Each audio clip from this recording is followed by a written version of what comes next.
When homeowners considering selling approach me, they often wonder what projects they have to do. If you can imagine, TV shows like Flip or Flop and all of those reality TV shows have really glamorized just doing wholesale upgrades and then selling the house for a big profit. The reality is there's very few projects that you'll actually get a return on investment. Last thing you want to do is spend $50,000 and only have your house sell for $10,000 or $20,000 more. At the very least, you want to make money dollar for dollar because they'll help the home sell quicker and get the buyer more emotionally attached. Let's talk about the two things that you could do that'll get you the most bang for the buck.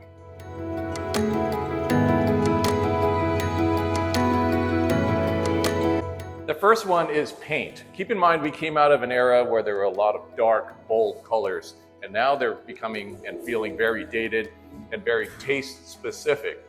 When a buyer enters a house, sometimes they don't know it's simply the color that they don't like, because that establishes the mood that they feel in the house, and mentally they might be already dismissing the house and eliminating it from consideration. So paint has really come in the last few years, specifically white paint. Ironically, that was a paint that was in style in the late 80s and early 90s. If you really want to get a feel for what's in today, go visit your local model homes. Those model homes are designed by professional interior decorators, and they have a say into what paint colors go in, what granite they're using, what curtains they're using, all to establish that wow factor. You have that front door experience and then you're just overwhelmed. But don't get carried away, because the last thing you want to do is start redoing your kitchen to make it look like a model home when you really didn't need to. Speaking of white, but there are subtle differences between the white compared to today's. Today's wall is less textured, and in urban homes, not textured at all. The gloss is also less. The white color can be expensive. We just came out of a period where lots of darker, bold colors were used. If that's the case in your home, it will probably take a primer or multiple coats of paint.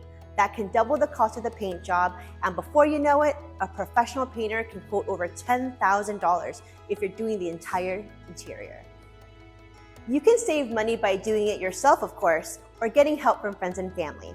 You can also opt to keep a few walls the same, especially if the colors are neutral. Let's talk about cleaning. You usually want to do this last, well after all your contractors and the foot traffic has cleared your house.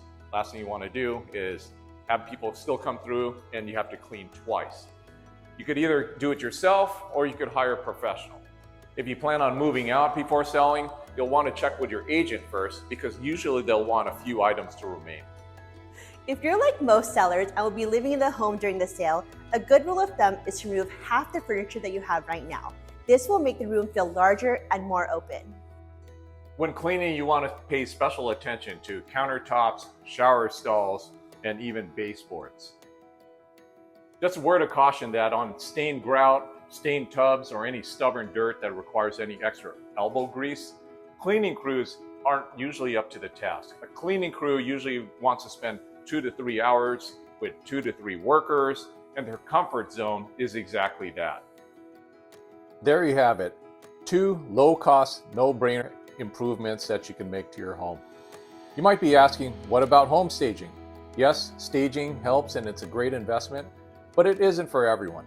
Make sure you watch my YouTube short titled, When to Say No to Home Staging. In the end, paint, decluttering, and cleaning should apply to just about all homes. And even then, there are times to sell as is. That'll be its own separate video. I'm Edwin Baloy with Real Brokerage. Make sure you check out my website, midriseliving.com, for my latest listings, home values, and luxury rentals.